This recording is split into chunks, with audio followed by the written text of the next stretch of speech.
que você abrisse em João 10, começamos o culto falando de João 10, verso 14.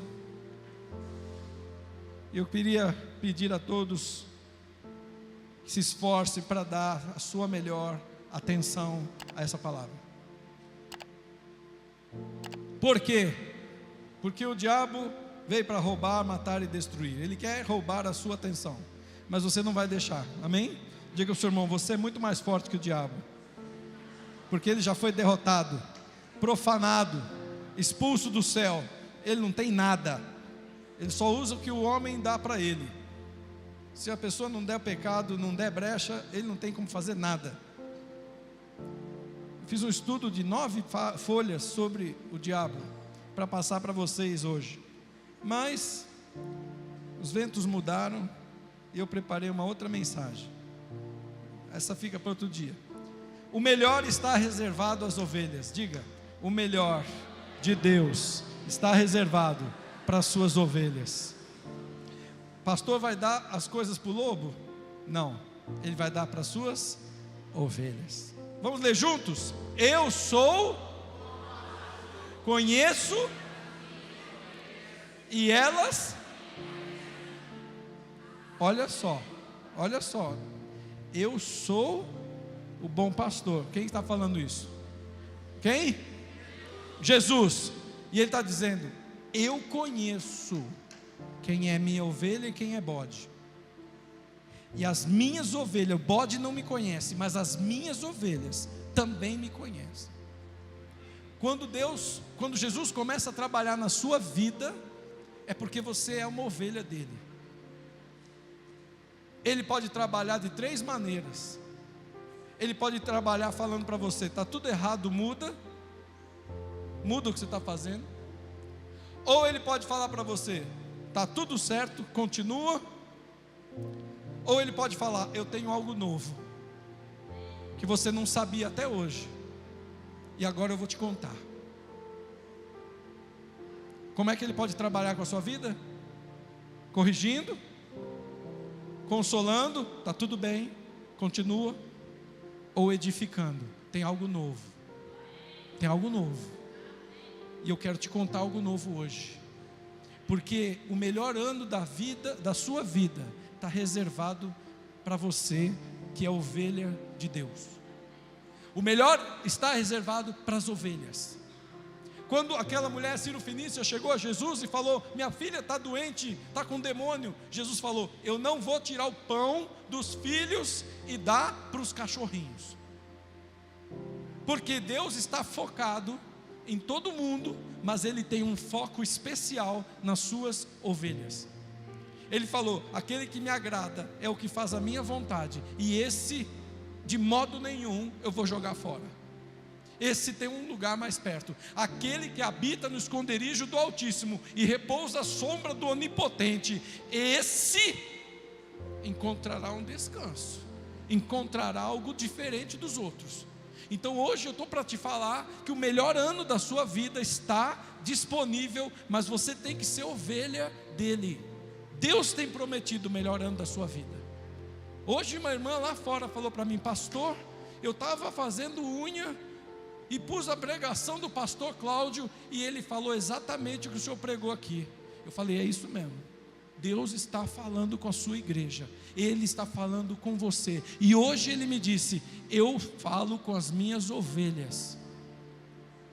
Se você ouvir a voz dEle, Ele vai te conduzir para o melhor ano da sua vida. Mas entenda que há um obstáculo. Nesse texto que nós lemos, reporta também a um texto que nós vamos ler daqui a pouco, que é Abacuque. Pode ler agora. 2. Abacuque 2. Ele vai falar uma história de um homem que é a nossa história. O profeta estava vivendo a mesma coisa que nós. Abacuque foi contemporâneo do profeta Jeremias. E ele via o pecado que estava no povo, no mundo. Degradação, violência, corrupção. E ele estava indignado, porque ele estava dizendo para Deus que Deus estava demorando para fazer juízo. Tem muita gente que está vivendo isso hoje, vendo que no mundo jaz no maligno, no mundo está difícil, injustiça, corrupção, violência, e nós estamos vendo isso. E tem gente na igreja que nem Abacuque, falando: Deus, volta, leva a gente para o céu, acaba, manda fogo, destrói todo mundo. Na época de Jesus também houve isso. Isso aqui acontece de época em época, não é todo dia. Nós estamos vivendo essa época de Abacuque, aonde nós estamos vendo os problemas. Tem gente na igreja que não aguenta mais, que está querendo que Deus volte, mas Ele ainda não voltou. Por quê? Porque antes dele voltar, a palavra de Deus fala que antes da igreja ser arrebatada, está lá em Mateus capítulo 25, e está lá em Tessalonicenses 4, fala que antes da igreja ser levantada, porque depois que a igreja for levantada, for arrebatada, o iníquo, que é Satanás, vai reinar na terra. Porque a igreja saiu, quem que vai expulsar demônio? Ninguém. Então ele vai aprontar. Mas ele fala na Bíblia, antes disso acontecer, a igreja, o corpo de Cristo, tem que cumprir a profecia que está lá em Efésios, que ele fala que nós vamos pisar a cabeça da serpente. Todo o poder do maligno será colocado debaixo dos nossos pés. Você pode falar um amém? Todo o poder do maligno tem que ser colocado debaixo dos nossos pés. Repete comigo, pés. Todo o poder do maligno tem que ser colocado debaixo dos nossos pés. Então isso mostra que todas as profecias têm que cumprir antes da vinda dele. Quais profecias? Que a igreja é vitoriosa, que nós somos mais que vencedores, que ele nos deu poder para pisar serpente, escorpião, expulsar demônio e nada nos causará dano. E aí a palavra vai falando, se creres verá a glória de Deus, se ouvir a minha voz e quiser vai comer o melhor da terra. Ele tem um monte de promessa para esse mundo. Isso vai acontecer depois do arrebatamento, na época que o diabo estiver zombando aqui, aprontando? Não, isso vai acontecer antes, vai acontecer agora. Se você não quiser se envolver nisso, talvez você não tenha o melhor ano da sua vida, você vai morrer, vai para o céu, glória a Deus, aleluia, mas não viveu a vitória aqui. E o que eu tenho que falar para você é que Deus quer que a sua igreja, as suas ovelhas tenham vitória aqui. Ele quer que você vá para o céu? Sim, mas além de ir para o céu, Ele quer que você pise a cabeça da serpente, que você coloque todo o poder de Satanás debaixo dos seus pés, que é lá que ele tem que ficar, quietinho. E isso exige uma mudança da nossa postura, da nossa crença, da nossa maneira de crer em Deus. Porque ele fala em Abacuque 2, verso 2: por-me-ei na minha torre de vigia. Está falando o que? Você vai para a torre de vigia, você vai começar a olhar mais longe do que você viu até hoje. A torre de vigia é um lugar alto, que você vê tudo em volta. Eu vou começar a ter uma visão nova. Eu vou começar a ver o melhor ano da minha vida chegando. Eu vou começar a ver a minha vitória chegando. Eu vou começar a ver o socorro de Deus chegando. Eu vou começar a ver a esperança que eu não tinha voltando. Eu vou começar a ver a brecha fechando. Eu vou começar a ver coisas que eu nunca vi antes. É a revelação de Deus a você, o Espírito de Deus trazendo revelação de algo novo. Eu vou ver na torre de vigia, colocar-me-ei sobre a fortaleza e vigiarei para ver o que Deus me dirá. O que Deus vai dizer para você que você tem que fazer para ter o melhor ano da sua vida? O que Deus vai te dizer? Eu acabei de falar que Ele vai guiar as ovelhas. E que resposta eu terei à minha queixa? Quais são suas queixas? Quais são suas queixas? É pobreza? É doença? É conflito de relacionamento? É injustiça? Quais são suas queixas? Quando Jesus chegou para aquele cego, para aquele paralítico no tanque de Betesda, ele começou a falar: ninguém me joga na água, o anjo vem e move a água, alguém entra na minha frente, eu estou aqui há anos, ninguém me ajuda. Jesus falou: eu não quero saber do passado, eu vim te trazer algo novo. Eu quero saber as suas queixas. Você quer ser curado? Você quer prosperar? Você quer que seu casamento seja maravilhoso? Sua mulher te agarra todo dia, te beija sem parar? É isso que você quer? Que seu marido seja um gentleman. É isso que você quer? O que você quer? Qual que é a sua queixa? Ele está te falando isso hoje. Eu quero saber qual que é a sua queixa. Traz para mim qual a sua queixa, que eu vou te responder. Deus está falando, eu vou te responder. Mas você está preparado para o dia da vinda do Senhor? Que nem Malaquias fala. Se eu pedir para você, que é uma aliança de ouro, que você derreta e vire um anel, você está disposto? Você confia em mim? Você vai pagar o preço comigo? Ele está te chamando. Você quer o melhor ano da sua vida? Eu vou te dar. Mas me traz as suas queixas. Abre o coração. Rasga. Sobe na torre de vigia, em cima da fortaleza, e começa a falar comigo no céu. Não tem mais ninguém entre nós. É você e Deus. E fala sério com Ele. Fala sério com Ele. Coisas que você nunca falou, para que Ele te mostre a sua resposta. O profeta buscou a visão, deu a Deus as suas queixas. E o que o Senhor mandou ele fazer? O Senhor me respondeu e disse: escreve a visão. Escreve. Eu vou falar sobre isso agora. Se prepara. Escreve a visão. Porque você tem que gravar sobre as tábuas, para que possa ler quem passa correndo na estrada. Quem passa correndo vai ler, vai ver o seu plano. Eu vou te explicar já o que é isso. Porque a visão ainda está para cumprir no tempo determinado. Tem um tempo. Não é tudo amanhã não, viu? Plim, plim, tudo ficou bom. Não, você vai ter que passar um trabalho, vai ter que fazer umas coisas. Vai ter um tempinho aí. Mas se apressa para o fim, e não falhará. Deus não falha com você não. Ele não vai falhar. Ele está falando sério com a igreja. Eu não vou falhar, mas você tem que confiar em mim. E ele diz: se tardar, se for um tempinho maior do que você imaginava, espera, porque certamente virá e não tardará. Não vai demorar não. Deus não gosta de brincadeira nem de enrolação. Ele fala na lata. Ele faz rápido. Ele tem pressa. Ele diz lá em Hebreus: hoje, se ouvir a voz do Senhor teu Deus, não endureça seu coração, porque o tempo da visitação chegou. Lá ele fala também: vai alta noite, vem chegando o dia. Deixemos as obras das trevas, revistamos-nos das árvores da luz, porque Ele está chegando. Ele está voltando. Ele vai visitar você. Pode ser essa noite. Pode ser essa noite. Pode ser essa noite. E ele diz mais: escreve a visão. Por quê? Em Lucas 14, verso 28, Lucas 14, é aquela parábola do homem que vai construir uma torre. E ele fala assim: qual de vós, pretendendo construir uma torre, não se assenta primeiro para calcular as despesas e verificar se tem condições, meios para concluir a obra? Então Deus está falando: olha, Ele tem planos. Ele está falando: faça planos. Por que tem que escrever a visão? Porque a palavra escrever esse texto de Abacuque, em hebraico, é katab, que significa gravar na pedra, gravar no coração, significa recordar. Olha que coisa incrível.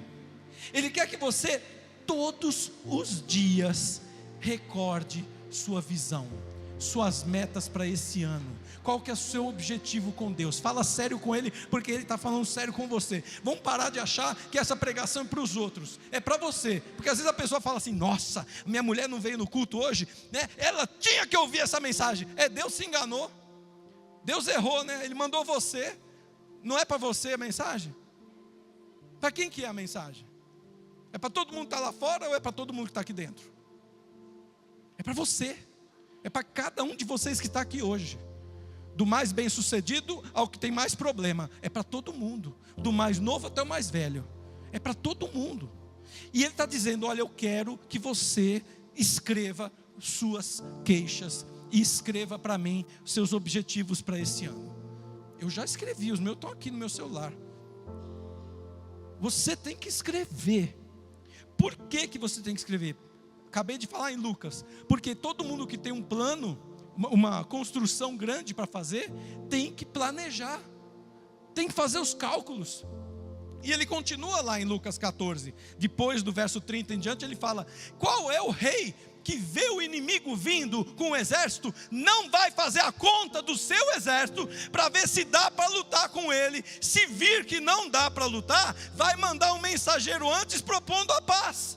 Então Jesus está falando: olha, você tem que planejar a sua vida, tanto para aquilo que você está querendo construir, a torre, quanto para aquelas coisas que o seu inimigo está querendo derrotar você, seu relacionamento, sua saúde, você está entendendo? Sua promoção. Então ele está falando: olha, escreve. Você precisa escrever, porque você vai pegar isso, essa queixa que se apresentou a Deus, fala: Deus, esse ano eu preciso alcançar essa meta. E você vai comer com essa meta, você vai dormir com ela, acordar com ela, sonhar com ela, ler, pegar na Bíblia todos os textos que falam relativo àquelas promessas, ler, você vai deixar aquilo entrar no seu coração, para que você e o seu objetivo do melhor ano da sua vida se tornem um. Porque se não for assim, você não vai fazer. Se você não fizer isso, você vai começar a deixar outras coisas entrarem como prioridade. E se você não conseguir isso, você vai passar vergonha. E você vai ver no fim do ano pessoas subindo aqui, dando testemunho de vitória, e você vai ficar aí triste falando: poxa, eu podia estar lá. Eu podia estar lá em cima falando da minha vitória, mas eu afrouxei, eu relaxei, eu distraí. Qual é o objetivo que você quer conquistar, que você vai escrever? Eu vou te explicar qual que é. Você vai pensar qual é a coisa mais impactante na sua vida, que se acontecer, vai causar o maior impacto na sua vida. Qual que é? Qual que é a coisa que se acontecer, se você conquistar, vai causar o maior impacto na sua história, na sua vida, na sua família? É isso que você vai escrever. Posso ouvir um amém? Vocês estão acompanhando o raciocínio? Você precisa identificar isso. Por isso você tem que subir na torre de vigia e olhar lá longe, olhar a sua vida inteira, olhar a sua vida toda, e começar a falar: Senhor, me revela. Espírito Santo, me revela onde que eu vou enfiar minha vida esse ano. Eu vou dar tudo que eu tenho, toda a minha energia, todos os meus recursos, todo o meu tempo, toda a minha força para alcançar isso. O que é isso? Qual é a visão de Deus para você esse ano? Qual é? É desafiante? Sim ou não? É assustador? Mas também é algo que te provoca, é ou não é? Não te provoca? Deus deu uma palavra para esse moço aqui: não para, acelera, constrói mais. Ai, quando você recebe uma palavra dessa, como é que você fica? Como é que você fica? É uma mistura de alegria, de pânico, de desespero, de esperança. É exatamente isso que Deus quer fazer com você: tirar você da terra e fazer você flutuar. Ele não fez isso com Pedro? Ele não fez isso com Filipe? Ele não fez isso com várias pessoas? Agora vai fazer com você. Ele não fez isso com Elias, que correu na frente do cavalo? Eu sou veterinário de cavalo, eu nunca vi um homem correr mais cavalo. Como é que Deus fez isso? Ele vai fazer isso com você. Diga para o seu irmão: Ele vai fazer isso com você. Mas você e os seus objetivos precisam ser um. Você precisa encarnar esse objetivo e falar: esse ano eu vou alcançar essa meta. Ninguém vai me tirar. Porque eu falei, o inimigo vem. Ele vai querer te chamar para o churrasquinho. Ele vai falar para você não estudar. Ele vai falar para você furar a igreja. Ele vem. Você precisa estar preparado. Você precisa estar encarnando isso. Esse objetivo precisa estar dentro do seu coração, para que você não deixe ninguém roubar de você isso. Diga para o seu irmão: esse objetivo é o seu maior tesouro. E a palavra de Deus diz lá em Mateus que o homem bom do seu coração tira o seu bom tesouro. Deus vai te dar metas, objetivos, sonhos. Dá o nome que você quiser. Tira essa resistência. Ai, meta é coisa de empresa. Vai passear, gente, para de bobagem. Tudo a ciência da terra foi criada por Deus. O homem não criou nada, o homem descobriu o que Deus criou. A palavra de Deus fala: a Ele pertence todo o conhecimento, toda a ciência e toda a sabedoria. Se alguma empresa usou essa palavra antes de você, paciência, podia ter usado depois. Tem um monte de coisa que as empresas copiam da igreja. Agora a gente fala as palavras, tem gente que tem resistência. Sabe o que é isso? Preconceito. É uma desculpa para você não fazer. É uma desculpa para você não assumir um compromisso público. Falar: pastor, está aqui as minhas metas. Eu vou dar o meu sangue e vou alcançar essas metas. Porque Jesus deu sangue para alcançar o objetivo dele. Eu também vou dar o meu. Ah, pastor, isso está na Bíblia. Está lá em Hebreus. Ele fala: vós ainda não destes o seu sangue pelos objetivos de Deus, pelos planos de Deus, como o Senhor Jesus deu. Vocês ainda não sofreram até o nível do sangue. O que ele está querendo dizer com isso? Lá em Hebreus, que nós também temos que fazer o mesmo que o mestre. Para cada resistência sua, eu tenho 3, 4 versículos para te dar. Então nós vamos deixar fora a resistência. E qual que é o primeiro sinal que você não tem resistência? A palavra de Deus. Escreve sua visão. Quero que você traga para mim domingo. Compromisso. Desafio você. Eu vou estar aqui domingo. Tem gente aqui que já está pensando: o que eu vou inventar para não vir domingo? Será que tem alguma festinha para eu ir? As ovelhas vão estar aqui. A não ser que você tenha um compromisso, trabalho, eu entendo. Está abençoado. Mas se não for, se for preguiça, vai ser o primeiro demônio que vai sair da sua vida esse ano. Você vai falar: meu compromisso, não vou faltar em nenhum culto. Só se for uma viagem de férias, ou se for escala de um serviço que tiver que trabalhar lá na mina. Mas tudo bem, está liberado. Mas essa meta, esse negócio de escrever o objetivo, é algo intrigante, é algo que incomoda, é algo que você não está acostumado a fazer, é algo novo, e Deus me deu essa palavra. Ele está falando: eu vou trazer algo novo sobre o povo. Me traz as queixas, que eu vou te dar uma palavra nova, eu vou te dar uma promessa nova, eu vou te dar algo que você nunca viu antes, eu vou fazer coisas novas, porque o poder de Deus está sobre isso.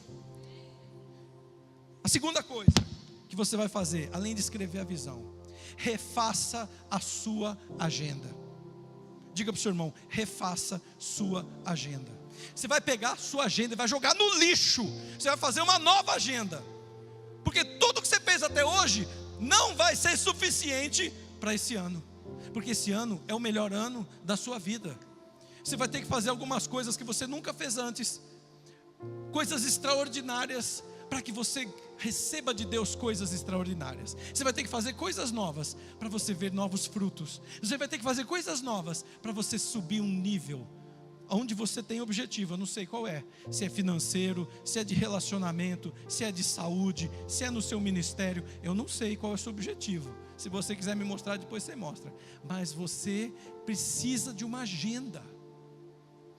E essa agenda, eu queria ler para você 3 textos, porque eu vou te dar um exemplo de agenda na Bíblia. Um exemplo, tem 200, tá? Eu vou te dar um. Os irmãos aí, por favor, dos textos bíblicos. Daniel 9, 21. Daniel 9, verso 21.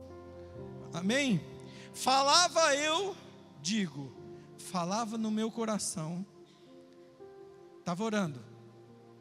Quando o homem Gabriel, o anjo, que eu tinha observado na minha visão no princípio, veio rapidamente voando e me tocou quando? Na hora do sacrifício da tarde. Que hora é essa?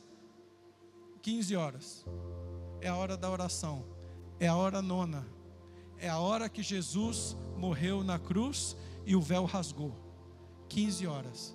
Por que que Jesus morreu exatamente às 15 horas? Por que que o anjo apareceu exatamente às 15 horas se ele estava orando o dia inteiro? Segundo texto, Atos 3, verso 1. Pedro e João, obrigado. Pedro e João subiram ao templo para orar. Que horas que eram? A hora 9. A hora da oração, a hora 9. Então, Daniel no Antigo Testamento tinha horários de oração. Pedro e João no Novo Testamento tinham horários de oração. E quem não era judeu? Abre aí, irmão, Atos 10:30. Atos 10:30.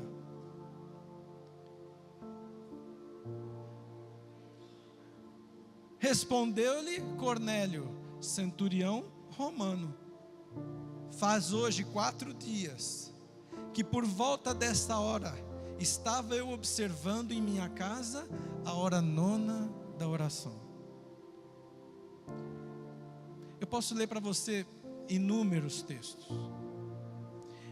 Quando você identifica um objetivo para 2025, para ser o melhor ano da sua vida, aquilo que você quer conquistar, aquilo que está aqui no seu coração fervendo, sua queixa, você vai precisar ter uma agenda coerente com o seu sonho, compatível com o seu sonho. Eu quero ser um excelente cozinheiro. Eu tenho que ter uma agenda onde eu vou estudar, eu vou aprender, eu vou me dedicar à cozinha. Você entende?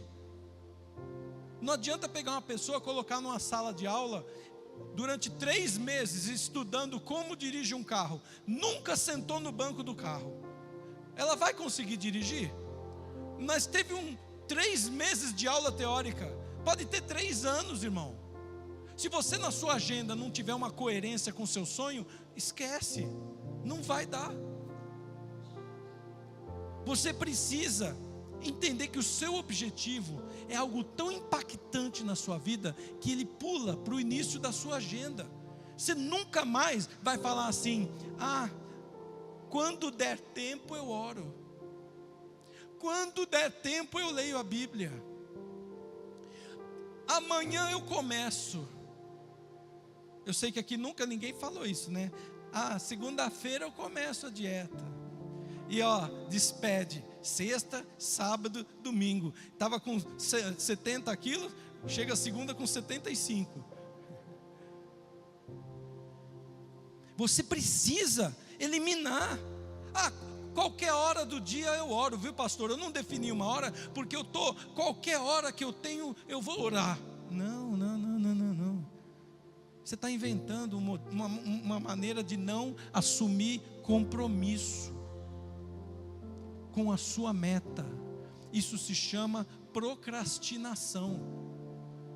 Você vai adiando, vai pondo para frente, vai colocando outra coisa pastor, hoje eu não orei, não li a Bíblia, porque o dia foi tão corrido, eu não tive tempo de ir no banheiro, não tive tempo de comer, nossa, foi tão corrido, pastor, eu tive que atender minha filha, tive que atender minha sogra, tive que atender isso. Você entende o que eu estou falando? Porque eu quero que vocês lotem esse altar aqui no fim do ano. Amém? Eu posso ouvir um amém? Eu quero ver você aqui em cima, falando, gritando, pulando de alegria, igual aquele cego que começou a enxergar e começou a gritar de alegria, porque ele foi curado. Eu quero você aqui falando: pastor, eu tive um monte de vitória esse ano, foi o melhor ano da minha vida. Mas você precisa de uma agenda com Deus, porque eu li lá, nós lemos lá em Isaías 1:19: se quiseres e me ouvires, comereis o melhor dessa terra. Você tem que ouvir Deus, você tem que ter uma agenda e dedicar como prioridade aquilo que você quer alcançar. Irmãos, é muito mais fácil eu vir aqui pregar, trazer um monte de texto bíblico bonitinho e falar: Deus é poderoso e vai te ajudar, Deus é fiel e vai te ajudar, e você sai daqui animado, e chega amanhã, você já está desanimado de novo. Sabe por quê? Porque você não está vivendo o mesmo momento de Deus. Ele está querendo te levar para lá, e você está puxando para trás. Diga ao seu irmão: faça uma agenda com os seus objetivos e prioridade, e não deixa ninguém roubar isso de você. Amém? É fácil mudar hábitos? Quem aqui tem um hábito? Não vou falar não. Imagina uma pessoa que nessa igreja não tem, mas em outras igrejas tem. A pessoa que não tem o hábito de ler a Bíblia, porque a gente só pensa em maus hábitos quando assim: eu bato no cachorro, é um mau hábito. Mas e a pessoa que não cuida do cachorro? Também é mau hábito. a pessoa que não lê a Bíblia, a pessoa que não ora, a pessoa que não frequenta a igreja toda semana direitinho. Você entende o que eu estou dizendo? Isso é um péssimo hábito. A pessoa que faz isso, ela vai prosperar no serviço? Vai faltar no serviço, o que vai acontecer? Vai perder, né? Vai perder o serviço, o emprego. Então, mudar hábitos. Tem um psicólogo e cirurgião plástico famoso, chamado Maxwell Maltz. Ele é um psicólogo, cirurgião plástico, cirurgião neurológico. Ele fez estudos e disse que o nosso cérebro precisa de 21 dias para se acostumar com um hábito novo. Nos primeiros 21 dias, o seu cérebro vai fazer de tudo para sabotar você. Ninguém vai falar misericórdia? Fala bem forte, misericórdia. Você começa a querer cortar o açúcar, o seu cérebro faz uma bagunça no seu corpo, começa a doer a barriga, começa a doer o intestino, começa a dar dor, diarreia, começa a dar dor de cabeça. O seu cérebro avacalha com você, ele arrebenta com você, e você fala, não aguento mais, dá aqui um chocolate, um brigadeiro. É ou não é? Aí você fala, Deus falou comigo, vou orar, vou acordar de madrugada para orar. Tenta, vê se o seu cérebro vai deixar. O seu cérebro vai criar caso com você, ele vai te dar mau humor, ele vai te dar raiva, ele vai fazer a sua mulher xingar você, seu cachorro vai latir, vai acordar as crianças, a criança vai chorar, ele vai criar um banzé na sua casa. Sabe por quê, irmãos? Porque nós estamos numa guerra, e você vai vencer essa guerra. Você vai vencer. A Universidade de Londres fez um experimento. Esse experimento é famoso, você vai achar na internet. E eles chegaram à conclusão que você consegue mudar um hábito, desde que você faça aquilo por 66 dias. 21 é acomodar o cérebro, mas não é só o cérebro, tem que acomodar o corpo, tem que acomodar a alma. Porque na hora que você vai fazer um sacrifício, a sua alma grita, isso é injusto, porque eu tenho que fazer isso, e bando de preguiçoso, eu cheguei para a igreja para orar, não tinha chave, cadê aquele pastor, cadê aquela pastora, por que não trouxe a chave? A sua alma grita, você fica mal-humorado, fica com raiva, fica uma pessoa chata, nervosa, impaciente, desesperada, sem controle. Tudo isso acontece, você vai ter que vencer tudo isso. Diga ao seu irmão, se prepare, porque a vitória vale a pena. A vitória vale a pena. Eu estou pregando aqui a palavra de Deus. Jesus falou isso para nós. Paulo falou lá em Gálatas, olha, tem o fruto do Espírito. E eu vou ler para você, qual que é o fruto do Espírito? Amor, alegria, paz, bondade, benignidade, fidelidade, mansidão, domínio próprio. Aí você fala, meu Deus, se eu sou guiado pelo Espírito, essas coisas têm que estar na minha vida. Só que tem uma frase no final que ninguém quase me explica, até hoje ninguém explicou, mas eu vou explicar para você o que é.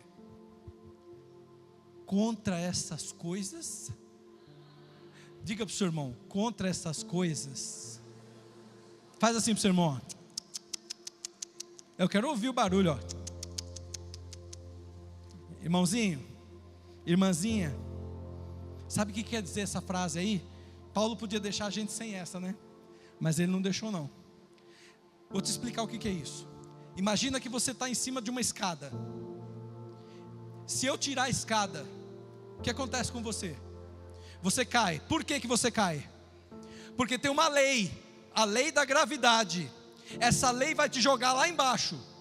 E você pode virar para mim e falar para mim, Camila, olha, eu caí, mas eu não queria cair, não foi culpa minha, porque a lei da gravidade é mais forte que eu e me derrubou. E eu vou falar, você tem razão, você foi vítima da lei da gravidade, você não tinha nada a fazer contra, porque você não tem asa, você só podia cair mesmo, a culpa não é sua. Mas contra essas coisas aqui, ó, não tem desculpa de lei não. Não vai falar assim, eu sou nervoso porque é minha genética, é o gênio da minha família. É o gênio do diabo, só se a sua família é do diabo. É tudo demoninho e demoninha. Pai demônio, mãe demônia, só se for assim. Porque contra essas coisas não há lei. A palavra de Deus fala que o fruto do Espírito é a paciência, é o domínio próprio. Só um falou amém. Posso ouvir um amém? Você está vendo onde Deus quer chegar com você esse ano? Vamos parar de passar tinta branca em cima do caixão do defunto? Jesus falou, sepulcro caiado, por fora branquinho, por dentro podre. Porque contra essas coisas, você não vem com lei de genética, de DNA, lei da gravidade. Não tem lei não, tá? Isso aqui, ó, você tem que dominar. E eu vou te ler alguns textos que eu gosto de ler na Bíblia. Gênesis 4:7. O que Deus falou para Caim? O pecado jaz à sua porta, cumpre a ti. Caim tinha o Espírito Santo igual a gente? Caim tinha o Espírito Santo igual o rei Davi? Não. Porque o domínio próprio não exige o Espírito Santo.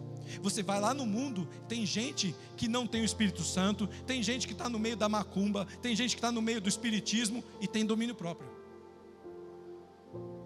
Nunca bateu na esposa, nunca gritou com ninguém na rua, nunca deu mau testemunho de comportamento. Porque o domínio próprio está aqui em você, em mim. E Deus está querendo falar isso para nós. Quando você faz uma agenda, você começa a ter controle sobre a sua vida. Não é os outros que vão colocar o seu controle, é você que vai falar, essa hora, não vou ligar a televisão, não vou entrar no Instagram, não vou fazer nada, nem com meu filho, nem com minha mulher, nem com ninguém. É a minha hora da oração. Vai ter conflito? Claro que vai. Gente, eu sentei hoje, 15 minutos que eu tinha para ver um jogo de tênis. 15 no dia, porque eu fiquei o dia inteiro, é Bíblia, um monte de coisa, compromisso. 15 minutos, falei, agora eu vou ver o resumo do jogo de tênis. Eu sentei, minha mulher estava lá no banheiro do quarto. Amor, vem aqui por favor. Falei, Deus, não é possível. Não é possível. Não, tem alguma coisa errada, Senhor. Onde que eu pequei? Onde que está a minha brecha? Eu não estou sabendo, me revela. Você está entendendo o que eu estou falando? Estou dando esse exemplo, ela é uma bênção. É porque todo mundo vai ter luta. Não espera que você vai fazer assim, olha, a partir de hoje, meus objetivos são esses. E o diabo vai falar, que bom, pode deixar que eu vou avisar os demônios para ninguém te atormentar. É assim que funciona? Provérbios 25:28. Como uma cidade derrubada, que não tem muros, assim é o homem que não tem domínio próprio. Você vai ter dificuldade de fazer sua agenda, porque você está lutando contra uma história aí, ó, de uma vida que a gente vai fazendo as coisas sem controle.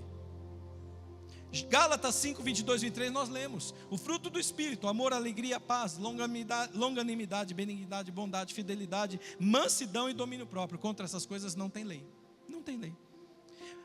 Quando você entende isso, você vai falar para mim, pastor, então ontem que eu distraí, fiquei 3 horas vendo vídeo no Instagram, os reels, e depois eu falei, puxa, eu devia ter parado antes, porque eu tinha que ensaiar para o louvor, eu tinha que ler para uma prova, eu tinha que fazer ginástica, e eu não fiz. Você está entendendo o que eu estou dizendo? Essas coisas, irmãos, elas nos pegam. Por isso que Deus falou para Caim, você tem que controlar isso, meu irmão. E a melhor maneira é a agenda. Pastor, eu adoro ver os vídeos dos rios. Põe na agenda o horário de ver vídeo no Instagram. Ou você acha que só você gosta? Todo mundo gosta. Põe lá o seu horário. Horário de entretenimento, horário de ler a Bíblia, horário de fazer um serviço para minha esposa. Põe lá, faz a sua agenda. Aí você vai começar a ver que para entrar na sua agenda tem que ser mais importante do que as coisas que você pôs. Tem que te pedir permissão. Cutuca o seu irmão assim, posso pedir permissão para entrar na sua vida? Você vai gostar. Depois que você fizer a agenda, você vai vir me dar um abraço aqui. Você vai, pastor, é bom demais esse negócio de agenda. Agora eu faço as coisas que eu preciso fazer. E tem mais dificuldade das pessoas ficarem entrando na sua vida e te atropelando. E aí chega no fim do dia, você fala, eu fiz tanta coisa, mas não fiz nada. Você não fez nada que devia estar na sua agenda. Fez um monte de outras coisas que não eram para estar na sua agenda. Jesus tinha agenda? Sim ou não? Sim ou não? Fala a verdade, fala o que está no seu coração aí. Sim ou não? Claro que tinha. Chegaram para ele e falaram, mestre, vai ter a Páscoa. Ele falou, vão na frente que eu vou depois. E a mulher samaritana, a mulher do poço de água lá em Samaria, a mulher samaritana, falou para os discípulos, vão lá comprar comida, que eu vou esperar aqui. Aí eles foram. O que Jesus fez? Foi lá no poço falar com ela. Por quê? Porque judeus e samaritanos não se davam bem. E se eles estivessem com Jesus, eles não iam deixar ele conversar com ela. Jesus tinha agenda? Ele falou, vão para Jerusalém, prepara a ceia.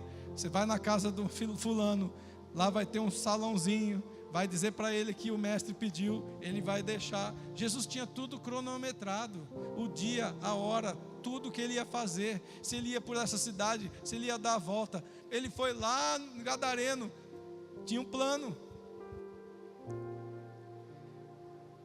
Irmãos, depois de você fazer sua agenda, para ter o melhor ano da sua vida, agora é só alegria. Como que você vai colocar coisas na sua agenda para Deus? Hã? Como? Porque hoje tem muita gente na igreja querendo fazer algo para Deus e não faz. Não está em nenhum ministério, acha que não consegue fazer nada, que não sabe fazer nada. Gente, quem aprendeu matemática no ensino médio ou consegue fazer qualquer coisa, porque o troço mais difícil da terra é matemática. Não sei se foi Deus que criou esse negócio, porque é tão complicado. Tem gente que gosta, né? Mas você tem sim condição. Você vai colocar na sua agenda, sábado, nesse horário, eu vou distribuir folhetos lá na feira. Sábado de manhã, 5 horas, eu vou orar na igreja, junto com o grupo de intercessão. Eu vou lá orar, pelos perdidos, pelos pobres, pelas viúvas, pelos órfãos. Vou fazer isso. Pergunto para você, você acha que Deus vai se agradar ou não? O que você acha? Você acha que isso vai favorecer você chegar mais perto de Deus e do seu ano, melhor ano da sua vida ou não? Quando você menos perceber, o Espírito Santo vai estar te guiando. E de repente você vai falar, uma vez por mês, eu vou tirar 1 hora e vou visitar os doentes. Vou levar um biscoito, vou levar um folheto, vou fazer uma oração. Eu não sei orar, ora o Pai Nosso. Claro que você sabe orar, porque o Espírito Santo vai pôr as palavras na sua boca. Você vai dar um abraço na pessoa, às vezes não precisa nem orar. Jesus, quando curou a sogra de Pedro, ele falou alguma coisa? A Bíblia fala que ele tomou a mão dela e ela foi curada. Ela precisava de um consolo. Uma vez eu estava com a Alessandra num shopping em São Paulo. A gente estava fomos no zoológico. E aí a gente sentou num banco lá. Tinha uma taturana, queimou a perna dela. A pastora na época usava uma saia mais curtinha, né? Queria casar comigo, né? Queimou a perna dela aqui embaixo, viu, irmãs? A saia era joelho. Aí ela estava queimando aquilo. Chegamos no shopping, fomos descer a escada rolante, e eu tinha meditado naquele texto de Jesus curando a sogra de Pedro. Eu falei, Senhor, se aquilo lá é verdade mesmo, eu também quero. Cura a Alessandra. E pus a mão no ombro dela, e ela queixando que estava queimando, estava ardendo. Quando chegou lá embaixo da escada rolante, ela virou para mim e falou, engraçado, parou de arder. Falam glória a Deus, irmão. Desperta essa fé aí dentro. Glória a Deus. São experiências que você vai ter. Foi ou não foi? Você vai ter muito mais, mas você precisa crer. Então você tem que pôr na sua agenda, servir a Deus, fazer algo para Deus.